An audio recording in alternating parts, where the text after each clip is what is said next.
In this episode of The Primer, we take a step back to examine the British intervention in the sovereign affairs of Jammu and Kashmir in late 1980s. The British Residency and the question of sovereignty in Kashmir. By the late 19th century, the princely state of Jammu and Kashmir stood formally independent under its Dogra ruler, yet practically enclosed within the web of British Indian paramountcy. The British Residency in Srinagar was the visible symbol of that paradox, a presence that was not quite a government and not merely a guest.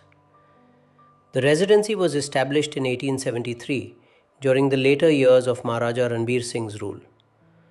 Officially, it was meant to maintain political liaison between the Darbar and the Government of India.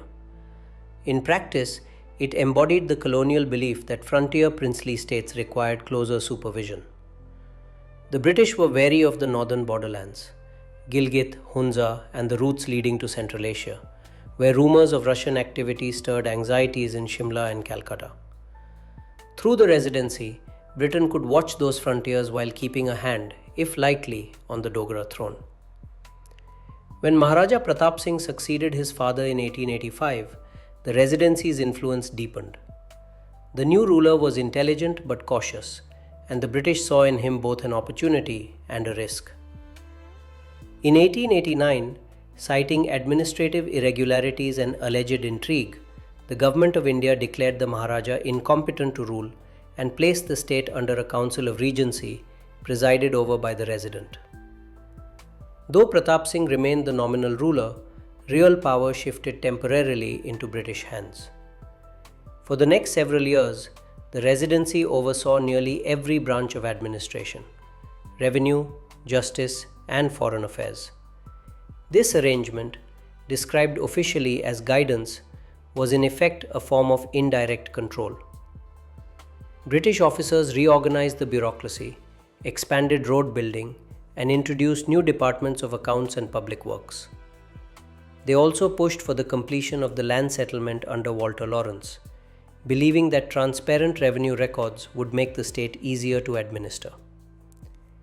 The Maharaja, meanwhile, sought quietly to regain his authority without provoking imperial suspicion. By 1905, after 2 decades of what the British called progressive reform, Pratap Singh was gradually restored to full powers. The Residency, however, never left. Its white-walled compound beside the Jhelum became the political nerve center of British influence in the valley. The resident advised the Maharaja on external affairs, vetted appointments, and maintained direct communication with the Viceroy's office in Calcutta. This hybrid sovereignty, princely on paper, supervised in practice, defined Jammu and Kashmir's political reality until 1947. The Dogra rulers retained symbols of independence: a flag, an army, and the title of Maharaja.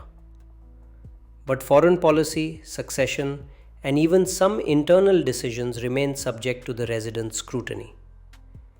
For the British, the arrangement served strategic ends. It secured the Himalayan frontier at a time of imperial rivalry with Russia and China.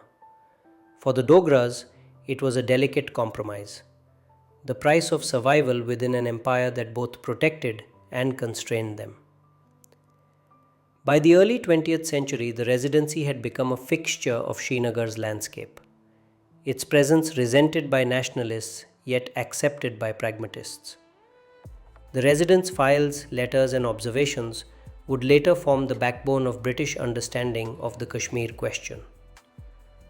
Long before the age of diplomacy and dispute, the shadow of supervision had already defined what sovereignty meant in the mountains. Thanks for watching this episode of Primer on Jammu and Kashmir. Here is a quick note from the editors of the Dispatch. While dealing with historical events, we are conscious of the fact that history has no single view. In places like Jammu and Kashmir, this can be more complicated. While explaining the events of history through this primer, we are taking the best possible care to be objective and to offer context wherever views differ starkly. We welcome you to write to us and enrich the knowledge base on Jammu and Kashmir.